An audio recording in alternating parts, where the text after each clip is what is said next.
So hey guys what's up and welcome back to my YouTube channel. तो आज की इस वीडियो में हम करने जा रहे हैं मिसलेनियस एक्सरसाइज के लास्ट 4 क्वेश्चन नंबर 9, 10, 11 एंड 12। तो मिसलेनियस एक्सरसाइज के बाकी बचे हुए जितने भी क्वेश्चंस हैं उन सब का वीडियो लिंक मैंने अपने डिस्क्रिप्शन बॉक्स में आपको दे दिया है। अगर इन चारों क्वेश्चन के अलावा भी आपको मिसलेनियस एक्सरसाइज का कोई क्वेश्चन चेकआउट करना है तो आप डिस्क्रिप्शन बॉक्स चेक कर सकते हो। इसके अलावा जो स्टूडेंट इस चैनल पे पहली बार विजिट कर रहे हैं उन्हें मैं बता दूं कि इस चैनल पे हम क्लास 11th का कंप्लीट मैथ का कोर्स कर रहे हैं। अगर आपको क्लास 11th मैथ का कंप्लीट कोर्स करना है तो आप इस चैनल को सब्सक्राइब कर सकते हैं। तो बिना कोई टाइम वेस्ट किए चलते हैं क्वेश्चन नंबर 9 पे। पढ़ो क्या लिखा हुआ है। Let R B a relation from N to N, N यानी set of natural numbers defined by R is equals to a b such that a b belongs to N and a is equals to b square. R the following true. ये question इसने पूछा है, 3 statement दिए, हमें इन statements के बारे में बताना है कि ये ट्रू है या फॉल्स है। Justify your answer in each case, यानी हम जो भी आंसर इन तीनों स्टेटमेंट के बारे में निकालेंगे उन सब का हमें एक एग्जांपल लेके प्रूफ भी देना है। स्टार्ट करते हैं स्टेटमेंट 1 से। स्टेटमेंट 1 में हमें क्या दिया हुआ है, a comma a belongs to R. ठीक है, a comma a belongs to are का क्या मतलब है, a is equals to a square. अब एक एग्जांपल लेंगे, let a is equals to 2। तो अब इस 2 को इस एग्जांपल में पुट करेंगे, 2 इज इक्वल्स टू 2 का स्क्वायर कितना होता है 4। So 2 is not equals to 4। So हम क्या लिख देंगे, so a comma a is not belongs to R for all a belongs to N. बिल्कुल सिंपल था, फर्स्ट पार्ट कंप्लीट हो चुका है। अब देखो सेकंड पार्ट इसका। सेकंड पार्ट में हमें क्या दिया हुआ है, सेकंड पार्ट में दिया हुआ है a comma b belongs to R. ये हमें गिवन है। इसका मतलब क्या है, a is equals to b square. तो हमें ए और बी की एक एक वैल्यू लेनी है। एग्जाम्पल के तौर पे let a is equals to 4 and b is equals to 2। तो ये कंडीशन देखो सेटिस्फाई हो रही है, बी का स्क्वायर करने पे हमें ए मिल रहा है। अब हमें क्या करना है, इन दोनों की जगह को आपस में रिप्लेस करना है, यानी b a belongs to r. B a belongs to are का क्या मतलब है, b is equals to a square. अब ये वैल्यूज को हमें इसमें पुट करना है। बी की जगह मैंने रखा 2, ए स्क्वायर यानी 4 का square 16। So 2 is not equals to 16। तो हम लास्ट में क्या लिख देंगे, a comma b belongs to R does not implies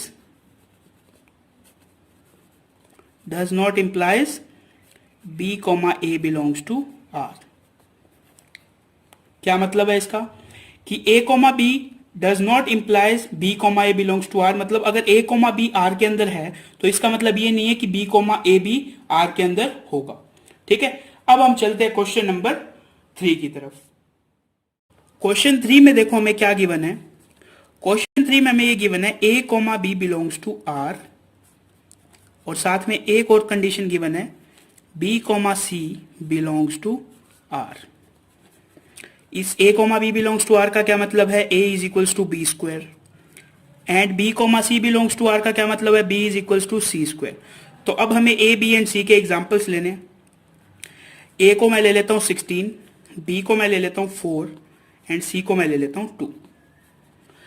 C square is equals to B, C का स्क्वायर करो, 2 का स्क्वायर 4, तो बी के इक्वल आ रहा है।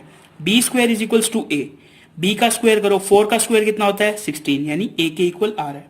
अब ये हमें क्या कहता है, अगर a b belongs to are और b c belongs to R है तो ए सी भी कहाँ बिलोंग करेगा, आर पे बिलोंग करेगा। यानी इसका क्या मतलब है, a is equals to c square. तो ए की वैल्यू रखो 16, सी का स्क्वायर करो, 2 2 जा 4, so 16 is not equals to 4। तो हम यहां क्या लाइन लिख देंगे, a comma b belongs to r and b comma c belongs to r does not implies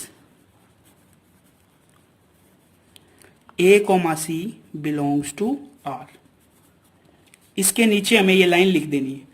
ये लाइन क्या कहती है बेसिकली कि अगर ए बी और बी सी आर के अंदर हैं तो इसका मतलब ये नहीं है कि ए एंड सी भी आर के अंदर होगा। यानी जो तीनों स्टेटमेंट थी वो हमने क्या प्रूव कर दी, फॉल्स प्रूव कर दी। तो ये था हमारा क्वेश्चन नंबर 9। अब चलते हैं क्वेश्चन 10 पे। सो अब आप देखो क्वेश्चन नंबर 10, पढ़ो क्या लिखा हुआ है। Let a is equals to एक सेट गिवन है and b is equals to एक सेट गिवन है and f is equals to एक हमें इस टाइप का सेट गिवन है, ठीक है। आर द फॉलोइंग ट्रू, इन दोनों स्टेटमेंट को हमें बताना है कि ये ट्रू है या फॉल्स है। सॉल्यूशन करते हैं। सॉल्यूशन करने से पहले जो जो गिवन है उसे लिखते हैं। A is equals to 1 2 3 and 4। B क्या गिवन है हमें, बी गिवन है 1 5 9 11 15 16। और एफ क्या गिवन है हमें, एफ है 1 5 2 9 3 1 4 5 एंड 2 11। सबसे पहला स्टेटमेंट हमें बोल रहा है f is a relation from a to b. तो हम यहां लिखेंगे फर्स्ट पार्ट, क्या लिखेंगे, from the definition of relation. तो रिलेशन की डेफिनेशन क्या कहती है, जो रिलेशन होता है वो हमेशा क्या होना चाहिए, ए क्रॉस बी का सबसेट होना चाहिए। तो यहां आप इस तरह लिख सकते हो, f is a subset of a cross b. आप ध्यान से देखो तो आप अगर ए और बी का क्रॉस प्रोडक्ट करोगे, जो आंसर आएगा, ये जो सेट एफ दिया हुआ है ये क्या होगा, इस ए क्रॉस बी का सबसेट होगा। तो हम क्या लिख सकते हैं, yes f is a relation from a to b. समझ गए, बिल्कुल सिंपल था फर्स्ट पार्ट। अब देखते हैं इसके सेकंड पार्ट को। सेकंड पार्ट में हमें इसने पूछा हुआ है f is a function from a to b. तो फंक्शन पता लगाने का क्या तरीका होता है, मैंने आपको बताया था, आपको बनाना होगा एक एरो डायग्राम। एरो डायग्राम में सबसे पहले बनाओ दो सेट बना लिए। पहले सेट में ए के सभी एलिमेंट 1 2 3 4, दूसरे सेट में बी के सभी एलिमेंट 1 5 9 11 15 एंड 16। ये क्या है, ए सेट है और ये है बी सेट। अब ये जो एफ दिया हुआ है, इस एफ के बेस पे इनको आपस में कनेक्ट कर दो। जैसे 1 किससे कनेक्टेड है 5 से, 2 किससे कनेक्टेड है 9 से, 3 किससे कनेक्टेड है 1 से, समझ गए। 4 किससे कनेक्टेड है 5 से, 4 किससे कनेक्टेड है, 4 15 से कनेक्टेड होना चाहिए, यहाँ 15 है। 4 कनेक्टेड है 15 से एंड 2 कनेक्टेड किससे है 11 से।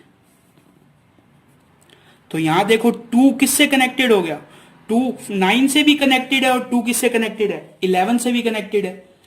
तो फंक्शन की डेफिनेशन क्या कहती है, डोमेन के किसी भी एलिमेंट की 2 इमेज नहीं होनी चाहिए।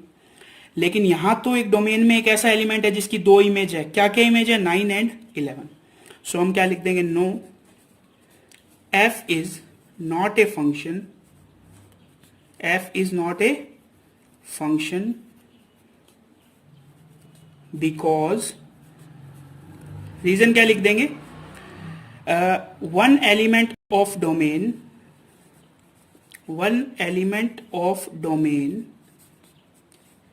has two images। ये इसका रीजन लिख के आंसर दे देंगे क्या, कि डोमेन के अंदर एक ऐसा एलिमेंट है जिसकी कितनी इमेज है, 2 इमेज है, इसलिए ये एक फंक्शन नहीं है। ये हो गया हमारा क्वेश्चन नंबर 10। अब चलते हैं क्वेश्चन 11 की तरफ। सो अब आप देखो क्वेश्चन नंबर 11, पढ़ो क्या लिखा हुआ है। Let f be the subset of z cross z defined by a function f is equals to ab and a plus b where a comma b belongs to z is f is a function from z to z, justify your answer।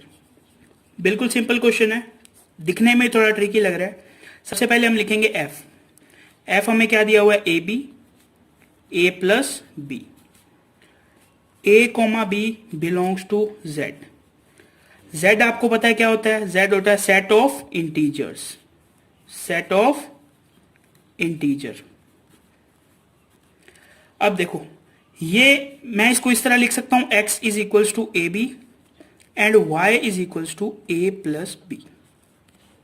समझ गए। अब मेरे को एक ऐसा example ढूंढना है कि x की सेम वैल्यू पे y की अलग अलग वैल्यू आ जाए। इससे क्या होगा, डोमेन के अंदर सभी क्या है, x हैं, को डोमेन में सभी क्या है, y है। यदि एक x या एक जो x है वो अगर दो y से कनेक्टेड हो गया तो वो फंक्शन नहीं रहेगा। अब देखो, let a is equals to 2 and b is equals to 3, तो x की वैल्यू कितनी आ गई, 2 मल्टीप्लाई 3 इज इक्वल्स टू 6, तो y की वैल्यू कितनी आ गई, 2 प्लस 3 इज इक्वल्स टू 5। समझ गए। अब मैं लेट a की वैल्यू लेता हूं -2, इंटीजर है, इंटीजर में माइनस भी होते हैं, और b की वैल्यू मैं लेता हूं -3, तो x की वैल्यू मेरे पास क्या आएगी, -2 मल्टीप्लाई बाय -3 कितनी आ जाएगी, आंसर तो वैल्यू तो 6 आएगी, और y की वैल्यू कितनी आ जाएगी, -2 -3 कितना आ जाएगा, -5। यही ये क्वेश्चन क्या हो गया, फंक्शन नहीं रहा। क्यों नहीं रहा, x की वैल्यू 6 होने पर इसकी कितनी इमेज हो जाएगी, 2, एक तो 5 और एक -5। सो हम क्या लिख देंगे, no this is not a function, this is not a function. समझ गए, बिल्कुल सिंपल क्वेश्चन था। ये क्वेश्चन हो चुका है कंप्लीट।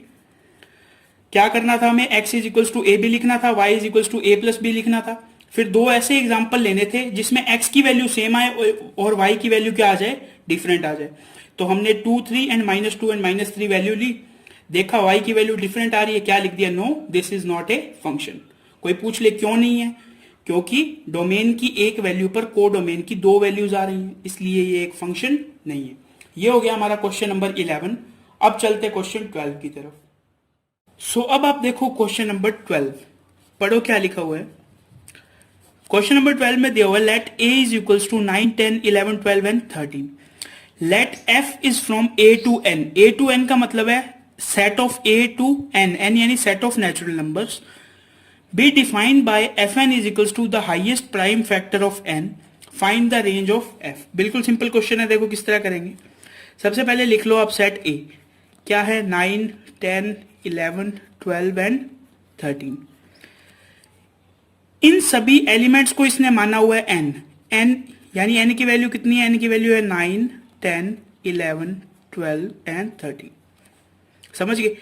हमें फाइंड क्या करना है, बेसिकली fn फाइंड करना है। fn दिया कितना हुआ है, the highest prime factor of n। इस क्वेश्चन को करने के लिए आपको प्राइम फैक्टर निकालने आने चाहिए। 9 का प्राइम फैक्टर कैसे निकालोगे, मैं यहां लिख देता हूं, प्राइम फैक्टर ऑफ 9। 9 का प्राइम फैक्टर है 3। प्राइम फैक्टर का मतलब होता है 9 जो है वो किस किस के मल्टीपल से बना है, तो 9 जो है वो 3 और 3 के मल्टीपल से बना है, यानी 3 जो है वो क्या है, इसका प्राइम फैक्टर। इसी तरह हम निकालेंगे प्राइम फैक्टर ऑफ 10। 10 किस किस से मिलकर बना है, 2 से और 5 से। इसी तरह 11 एक क्या है, प्राइम नंबर है, तो इसका प्राइम फैक्टर क्या होगा, 11। 12 किस किस नंबर से मिला है, 2 2 एंड 3, तो किसी भी नंबर को रिपीट करके नहीं लिखते हम, तो 12 का प्राइम फैक्टर हो गया 2 एंड 3। इसी तरह 13 का प्राइम फैक्टर होगा 13। fn का मतलब है the highest prime factor of n, यानी अगर मेरे को f9 निकालना है तो f9 की वैल्यू क्या आएगी, 3। f10 की वैल्यू क्या आएगी, इन दोनों में से बड़ा नंबर कौन सा है, 5। f11 की वैल्यू क्या आएगी, 11। समझ गए। इसी तरह f12 की वैल्यू क्या आएगी, 2 और 3 में से बड़ा नंबर कौन सा है, 3, तो आ गई 3 वैल्यू। इसी तरह f13 की वैल्यू क्या आएगी, 13। ये जो नंबर मेरे पास आए हैं 3 5 11 3 एंड 13, यही बेसिकली क्या है, इस क्वेश्चन में फंक्शन की रेंज है। तो हम रेंज में लिख देंगे 3 5 11 एंड 13। ये देखो 3 इसमें 2 बार है, मैंने आपको बताया था सेट के अंदर कोई भी एलिमेंट रिपीट नहीं करते, तो इस क्वेश्चन का रेंज कितना आ जाएगा, 3 5 11 एंड 13। तो इसी क्वेश्चन के साथ अपनी चैप्टर 2 की मिसलेनियस एक्सरसाइज हो चुकी है कंप्लीट। इसे नेक्स्ट वीडियो में स्टार्ट करेंगे चैप्टर 3। अगर आपको ये वीडियो अच्छी लगी हो तो इस वीडियो को लाइक एंड शेयर कर देना। इसके अलावा अगर आपका कोई भी डाउट हो तो आप उसे कमेंट सेक्शन में पूछ सकते हैं, मैं हर कमेंट का रिप्लाई जरूर करता हूं। तो बस आज की वीडियो में इतना ही, मिलते हैं नेक्स्ट वीडियो में, तब तक के लिए थैंक्स फॉर वॉचिंग।